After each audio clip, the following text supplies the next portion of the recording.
This isn't a movie trailer.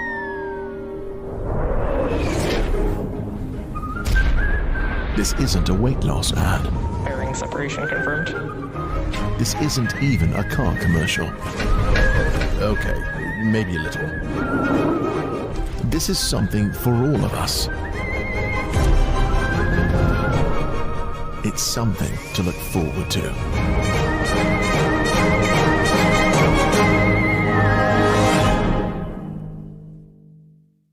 Of Starlink this year and our third launch this week.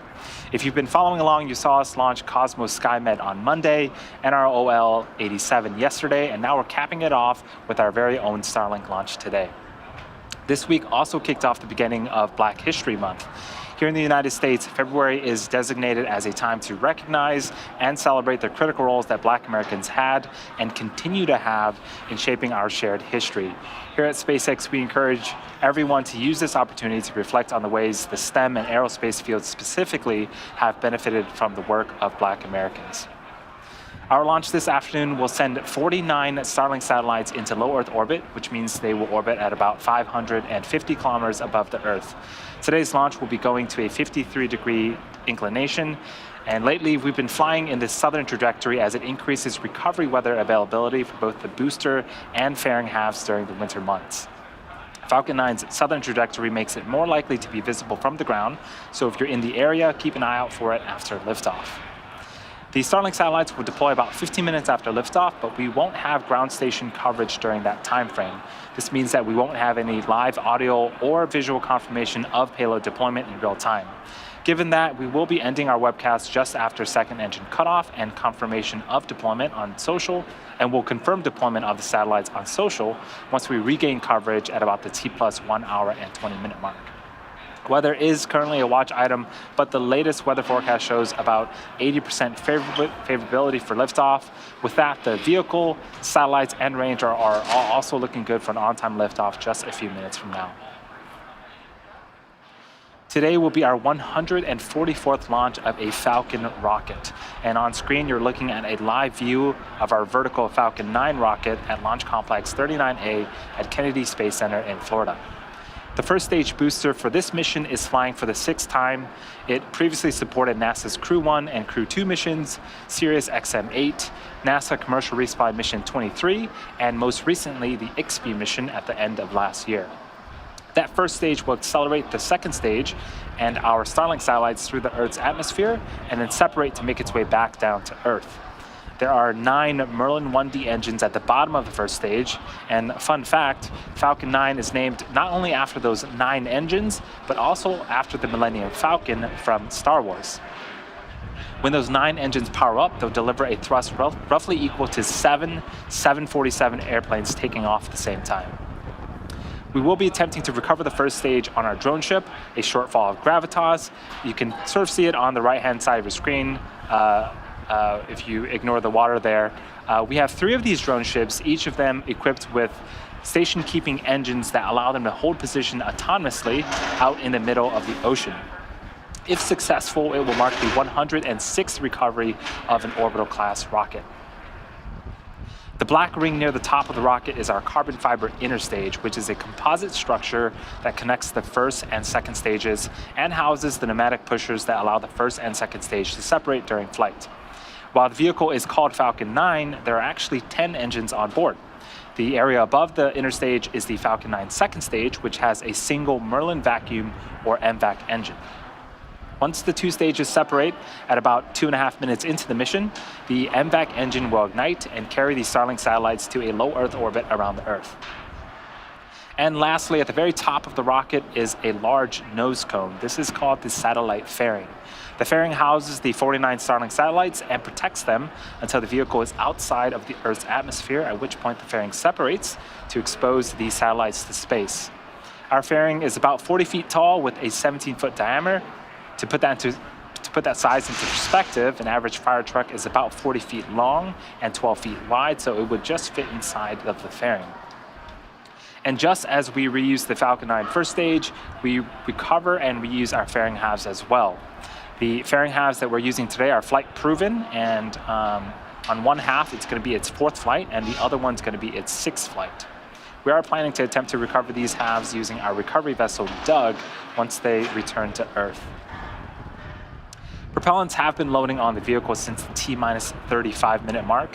Falcon 9 is a bipropellant vehicle, which means it uses two propellants, a fuel and an oxidizer. For Falcon 9, our fuel is a refined form of kerosene known as RP1, and our oxidizer is a super chilled liquid oxygen called LOX.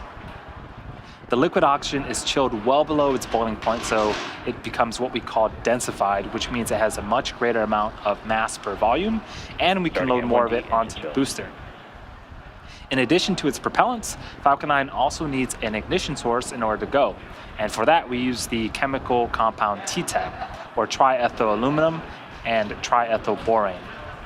When it's fully fueled, Falcon 9 holds just over 1 million pounds of propellant that the vehicle will burn through in less than 3 minutes after liftoff.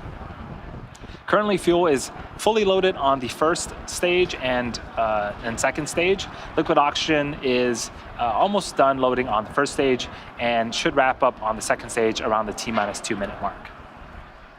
And although weather is still a watch item, the latest weather forecast shows we're about 80% favorable for liftoff. Again, the vehicle, satellites, and range are all also looking good for a on-time liftoff just over 6 minutes from now. Roughly half of the world's population, or nearly 3.6 billion people, do not have access to the internet. Last year, the Starlink teams worked closely with the Chilean government to install the first Starlink kits in Latin America. Both the Chilean government and nonprofit Enseña helped identify and connect 6 remote schools that lacked reliable, high-speed internet services. The first Starlink kit in Latin America has been installed in the region of Sotomo Alto, a small fishing community in the south of Chile. Thanks to Starlink services, students in Sotomo Alto and 5 additional communities are able to enjoy richer learning experiences. In other news, the teams here rolled out Starlink Premium this week. Starlink Premium has more than double the antenna capability of our regular Starlink service, which translates to faster internet speeds and higher throughput.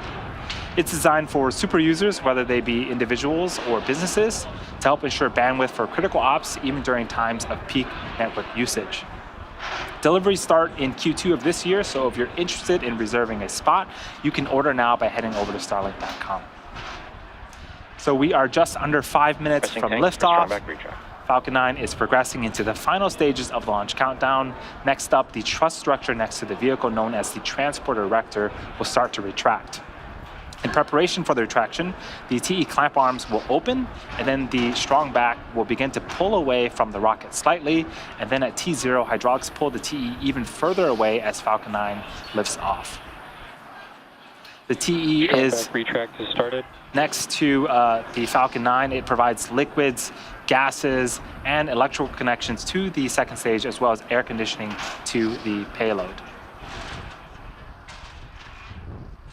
So you can see there are some clamp arms just underneath the fairing. We are expecting those to begin to open up here in just a few seconds. And after those start to open up, that structure next to Falcon 9 will begin to back away from it. And you can see that right now that the clamp arms are indeed opening up. Both the first and second stages should finish loading propellant about a minute apart from each other. The first stage should finish up loading its propellant around the T-minus 3-minute mark, and the second stage around the T-minus 2-minute mark. At 60 seconds, Falcon 9 will be in startup. This means that the rocket's autonomous internal flight computers have taken over the launch countdown, and just inside of T-minus 2 seconds, we light the Merlin 1D engines, and then we are set for liftoff. On screen right now is the view of the fairing, and then the strong back right next to it, you can see, has begun to retract away to its pre-launch position.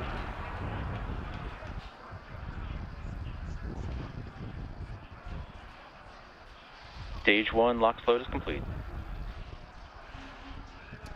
There was the call out for stage 1 LOX load complete. In about a minute, we should hear the call out for stage 2 LOX load complete. The Starlink payload continues to be healthy, and the Falcon 9 team is tracking no issues on the rocket. So just over 2.5 minutes until liftoff. If you're just joining us, this is the the 6th mission for us this year and the 3rd Starlink mission for us this year.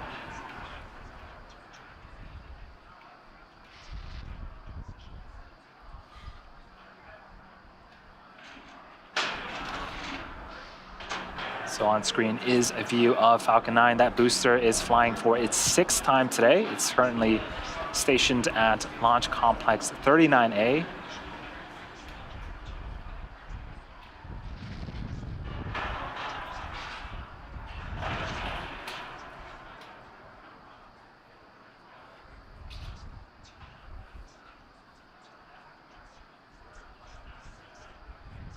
Stage 2, LOX load is complete.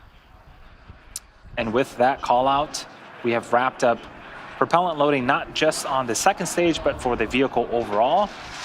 You can start to see some white clouds building up around Falcon 9. This is normal and expected for us at this stage in the countdown. That is that super chilled liquid oxygen that we talked about earlier. When it Gas closeouts has reaches started. the warmer ambient air temperatures of Florida, those clouds start to form.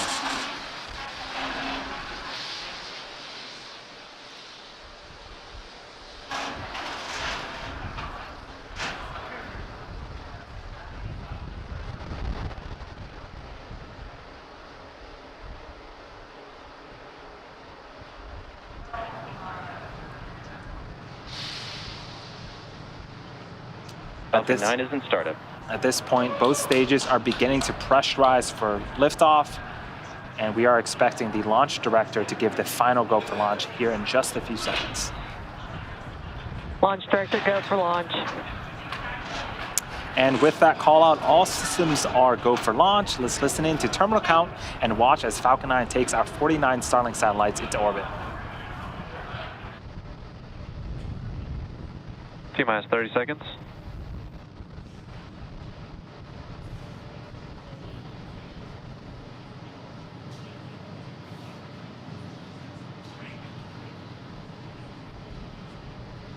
T-minus 15.